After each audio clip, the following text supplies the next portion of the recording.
Hello, let's go back to nature. In today's video, I'm going to be showing you this wonderful farm in the hillside surrounding the Poas Volcano in Costa Rica. This is a very lush place, definitely a great place to go back to nature. It is so beautiful, this place, and it has a nice view to the city and everything. And yes, this farm is truly an amazing place, as you will see.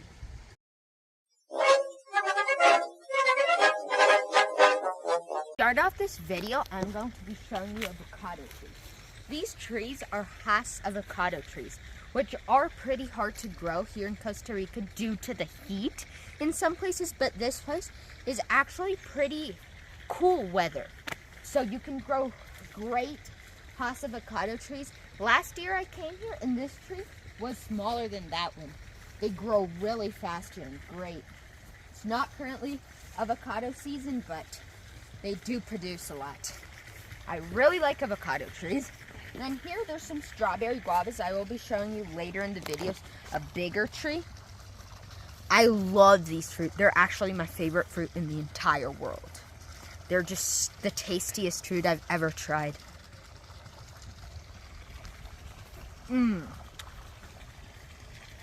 Coming along here, there's this African blue basil, which is huge. It's as tall as me, several years old already.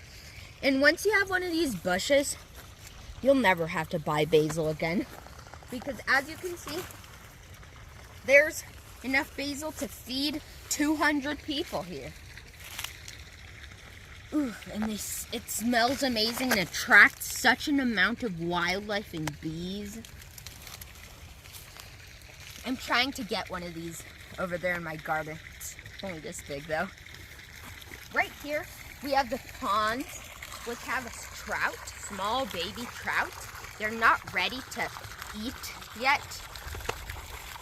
But as you can see, these ponds each house 300 trout, which are great for selling at the market and eating. Trout is pretty expensive and also very tasty. Coming along here, there's some fennel. Smells amazing.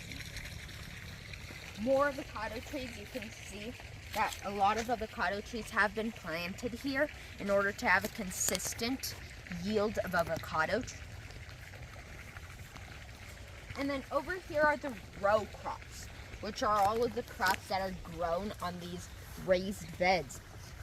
You can see if I walk into here, there's this purple kale. So tasty and so full of antioxidants. Right here, there's some green onions, which aren't quite yet ready to harvest the entire thing, but you can, with green onions, you can always come and snip the leaves here and make them some sourdough bread with onions or something like that. They're so tasty, even raw. Coming along here, there's the popular cilantro here in Costa Rica. They use this for everything. It really smells good. It's also used, the seed of cilantro is used as coriander. That's more common in the United States, coriander seed, which is used to season curries and all sorts of other dishes. There's some celery here, which has been sort of a struggle because celery here is a little difficult to grow. It likes more of the dry climate. There's some Swiss chard right here. Beautiful leaves. And the lettuce, which will be soon getting there to the lettuces. This is actually small lettuce for this farm. And can you hear the chickens?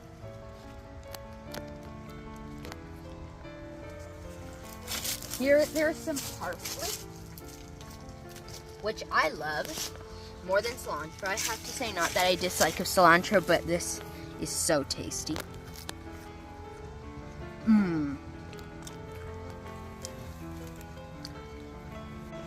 And here, there's some daisies right here, which are beautiful and attract plenty of Coming along here, there's this type of lavender that is popular in Costa Rica. Its leaves are a lot different than the one common in the United States. And over here, you might be wondering why all of these have this plastic covering. You might be thinking, why do you need a greenhouse in Costa Rica? Well, it's not a greenhouse. Since here in Poas it rains so much, actually the water becomes a problem. So this is to block out the water, or else these plants would be flooded. Right here's another fish pond, which hasn't yet been planted or farmed with trout. Here, this bed is ready to be planted. This farm is on a hillside, so it's made, these beds are sort of like terraces. You see this walkway is a lot taller than the one over there. And bamboo is used, which bamboo is common in Costa Rica, so it's recycled. What I really like about this farm is that, one, it's organic. Everything here is organic. And sometimes in Costa Rica, it's hard to find organic things. And right here we have this perpetual spinach, which is gaining popularity over in the United States. It grows a lot more consistently and faster and produces much more than the common Swiss chard, just that it doesn't have the colors and it does produce in heat. So if you can't grow Swiss chard, try this perpetual spinach. And then this bed is full of colors. You can see the Swiss chard. Then there's that kale, the purple kale, which I love. I have to say, it's not as sweet as other kales, but it's so full and packed with antioxidants that it's just so great. Look at this huge avocado tree. And it's only like 5 years old. This thing's, in a few months, this thing will be packed, loaded with avocados. Hass avocados, which people here in Costa Rica seem to not like the avocados from here. You might know, if you are at all a fan of growing avocados, that there's type A and type B. Type B being Hass avocados and others like Lamb Hass and Mexicola Grande, I think. Mexicola Grande it's called. And type A is a whole variety of avocados. Not like the Hass family, but a lot of people say they don't have so much of a flavorful taste. I personally don't think that. I like the type A avocados a lot better. Oh, Esther, how are you? What have you found there? Oh, the strawberry guavas. The star of the video. I can see Esther stealing some here. I need to grab some more. This farm's full of these trees. They're like little bushes. Yeah. But this is, I have to say, this is my favorite thing of the farm. Look at this one, it's huge. Yeah, look at the size of these little strawberry guavas, and look at all this. Nothing could be better than a good amount of strawberry guava. I have to say, our garden over in the United States soon might get full of strawberry guavas. Delicious.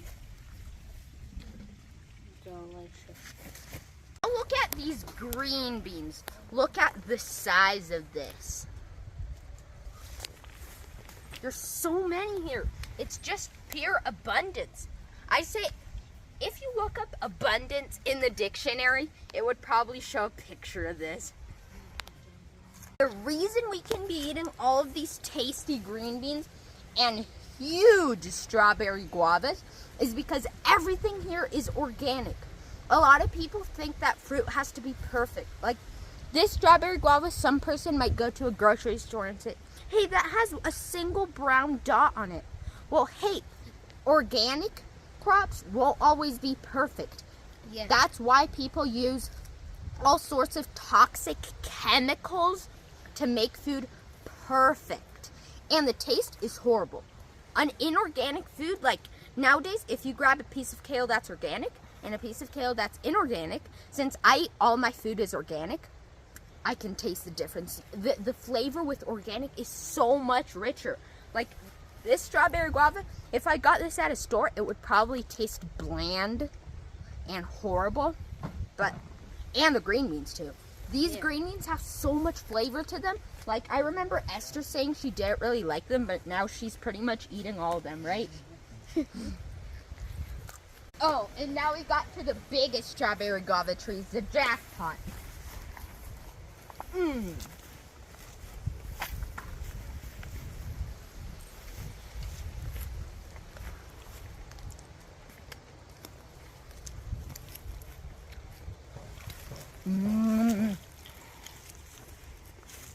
And look at these other guavas. I say they're like strawberry guavas, but they're yellow.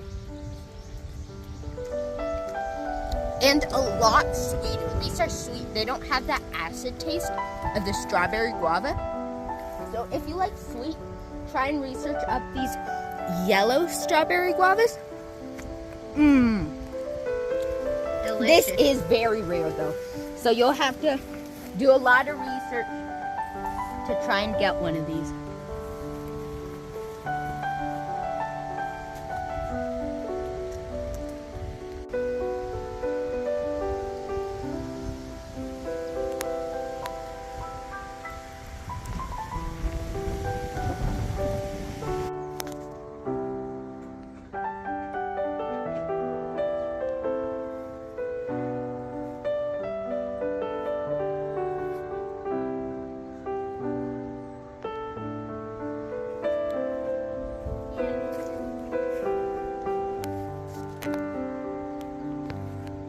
And look at these Napa cabbages, also very beautiful, starting to grow big here. If Coco and Greta came to this farm, they'd love it here, especially since in summer there aren't a lot of these things over there. There's some carrots here, which are already growing very healthy, and the soil is so soft and fertile, which makes these long, healthy, thick carrots. And there's some corn seeds which fell here and grew into these corn plants. Have you ever seen a more robust corn plant than this? If you have, put a picture down in the comments because I would not believe you. And over here, we have the Cape gooseberries. I wonder if this one has one. Oh yeah, but it's been chewed on by an insect. It can be hard to grow these without them being chewed on by some insects, but the plant is pretty sizable. A lot of people either hate this or love this. I'm a lover of this. My sister and my mother don't like these at all though. But these Cape gooseberries are great to grow because not only do they provide these bright orange fruits which are full of antioxidants and they have this little oily cap, but it's also really easy to grow and will tolerate cold weather. You can overwinter these in the US, probably up to like a zone 7 or 8. You could overwinter these, so it's great. And this corn is even more robust than that one. Look at this.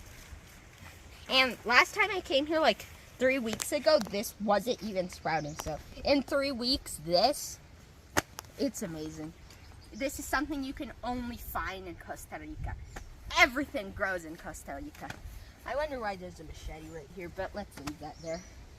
And these blue tubes here connect to the drip irrigation because, as I said, we don't want the rain to get on the crops because it's way too much. So then they add irrigation. And this is an even more robust corn plant. It's just getting bigger and bigger and bigger, and we haven't even gotten to the cornfield yet. Coming along with some of this lettuce bolted, but there is some of them that's still good. Bolted means it went to seed before ready. So yeah, sometimes this happens with lettuce, especially in warm, sunny days like this. But then coming here, there's this kale, which is the lacinato kale. It is really big though. This is like 2 plants. It's probably a few years old because it's already developed this trunk. Lacinato kale will last many years producing good, edible, tasty leaves. This lettuce, you might think, This is already so huge. I can't even find this at the supermarket. And sometimes they charge like $10 for a tiny head like that will rot in 2 days. This is a pretty big lettuce. But then we get into the big lettuces, like this one. Have you ever seen something like this at a grocery store? No. Look at this. Look at this size. Just the size of this lettuce. And this one's even bigger. And they haven't even bolted yet. See, some people think that lettuce doesn't grow in Costa Rica, but then what do you call this? It's the best and biggest lettuce I've ever seen. Here we see a ladybug, which represents all the wildlife and pollinators that visit this farm every day, because it is organic and they love the crops just as we humans do. And why are these plants so big? I've mentioned how lush these plants are. The lettuces that were 2 times the size of my silky bantam chickens. The corn that in 3 weeks is taller than me. So how does all this happen? It's the soil. The soil is key. If you have a raised bed garden and you're thinking about, I want good crops, invest in the soil. Don't buy very expensive seeds. It's the soil, the fertilizers. And I will later show you where all this soil is made. It's compost formulated from the same crops that after they produce and die, they give back to the soil.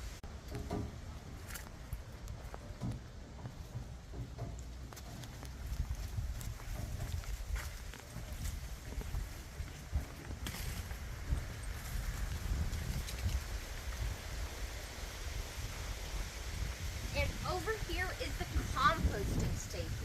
This machine you see here is to grind up grass or other pieces of grass family plants like sugarcane. I know sugarcane's a great plant to use as compost.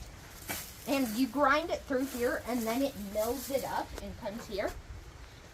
My great uncle also makes bone meal and blood meal from bones from cows that he goes and buys at a slaughterhouse. So he makes all of his fertilizers. That's amazing in this place over here. And then what is done is that the grass is put in water with other fertilizers and is then left there for a few days and is then put in a sack for about 2 to 3 months and until it is made good compost like this. Look at it. From the grass to compost like this, which also has a lot of fertilizers, homemade fertilizers within this. So the soil, as I said, is very important. Right here, they're talking about something that it's popular here in Costa Rica nowadays. My uncle, who has a tomato farm, also has mentioned it to me. It's called microorganismos de montaña. It's microorganisms that thrive in wild Costa Rican mountains that have never been exploited by humans. Like around here, you can see there's a river down there and it goes down. So what is a microorganism from a mountain? It's this new type of fertilizer. Well, not new. It's very old. It's like the fungi. There's a white layer in the leaves. You take out the first layer of leaves or composted leaves in the forest, deep inside the forest. You have to go hiking in there and you take it out and there's a white layer like fungus. You get that. You take that and you dissolve it in water mixed with semolina, wheat flour, and then the fungus thrives there in the semolina wheat flour and creates a great fertilizer which you can apply to the plants or put in water and run it through the irrigation pipe so the plants are irrigated with the microorganismos de montaña, mountain microorganisms. That is a new way to compost. You can see it's very lush because of this. You can see there's a lot of strawberries here. They're being grown undercover because there's a lot of pest pressure here. So they're being grown in these crates, which they put fabric in them, like an old sack like this, maybe a coffee sack, and they then grow there and produce well. Chickens are a great farm animal to have because not only do they thrive in small spaces, but they also eat and enjoy kitchen scraps and turn them into fresh manure, which is great for the garden.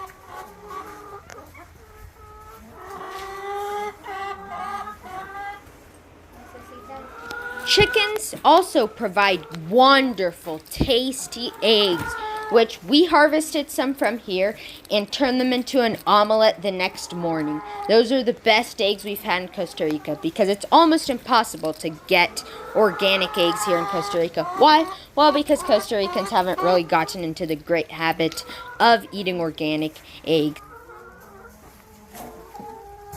Having chickens is great because they provide you with those eggs and that manure for your garden. They are the best farm animal, in my opinion, of course. There are these huge banana trees, which do have a lot of bananas. You can see there's a hand right there. There's another one right here. Look at that one. Beautiful.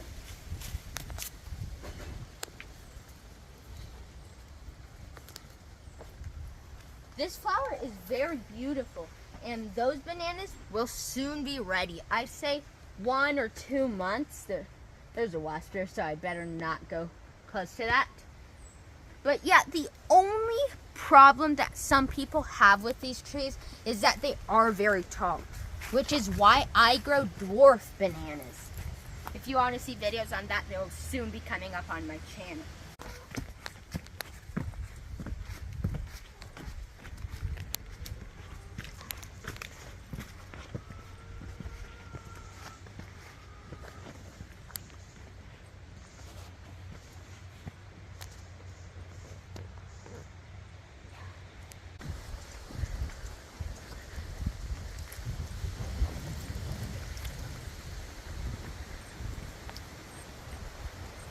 Over here is the coffee plantation. It's on a hill, and this coffee, my parents say that it tastes really good. They've already taken it and roasted it and ground it to make good, tasty coffee. You can see the coffee berries are developing. If you want to see a short video about coffee, check out my channel. Coffee does grow really well in Costa Rica. However, the elevation has to be over 1,500 meters. So you have to be in one of those places. There's one picture that is popular. If you come to Costa Rica and go to the Teatro Nacional, there's a picture that shows coffee by the coast. That's completely fiction because coffee will not grow near the coast. Just an interesting fact I wanted to point out. And over here, yeah, these coffee plants they're like 4 years old maybe. They're already producing a lot. So there's maybe half or 3/4 of an acre planted with coffee. It's a decent yield. And by the way, if you're planning on coming to visiting Costa Rica, you should come here. If you're going to the Poas Volcano, which is just a few minutes from here, you should pass by here and buy some of these crops. They're for sale, all organic. It's really hard to get organic food in Costa Rica. So thank you very much to my great uncle, Fran Paniagua, for lending us the opportunity and the space to film this video, and hit like and subscribe for more information on organic gardening, composting, and chickens.